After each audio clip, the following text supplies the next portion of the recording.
तो दोस्तों आज की वीडियो का टॉपिक है कि डेल्टा कनेक्शन क्या होता है।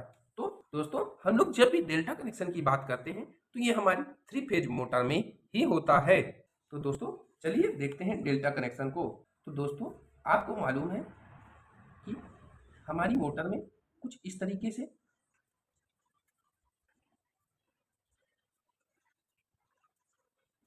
तो दोस्तों आपको मालूम है हमारी 3 फेज मोटर में कुछ इस तरीके से 3 कॉइल होती हैं, U1 V1 W1 U2 V2 W2। तो डेल्टा कनेक्शन के केस में हम लोग प्रत्येक कॉइल को 2 फेज सप्लाई देते हैं। यहाँ पर मान लीजिए हमने इसमें R Y B सप्लाई दी, तो यहाँ पर हम R के साथ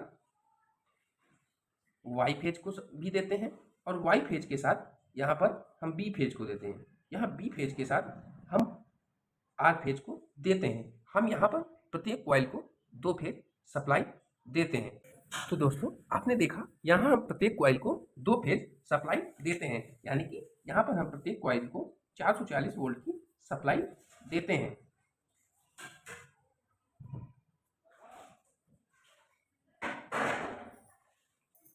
आप मोटर में देखते हैं कुछ इस तरह से हमारा टर्मिनल बॉक्स रहता है।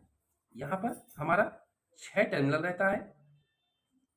यहाँ पर हम डेल्टा कनेक्शन में करते क्या है, हम डेल्टा कनेक्शन में इसको सामने सामने ऐसे शॉर्ट करते हैं और यहाँ पर हम आर वाई बी सप्लाई देते हैं। अब आपको इसको समझना है कि हम इसे कैसे देते हैं। तो आप लोग जानते हैं ये हमारे 6 टर्मिनल होते हैं। होता क्या है इसमें, अब आप लोग जानते हैं हमारी मोटर में 3 कॉइलें होती हैं। तो हमारी मोटर की कॉइल कुछ इस तरह से इस टर्मिनल बॉक्स में कनेक्ट रहती हैं। ये हमारा U1 यहाँ होता है, तो हमारा पहली कॉइल का ही दूसरा सिरा यहाँ पर हमारा होता है U2।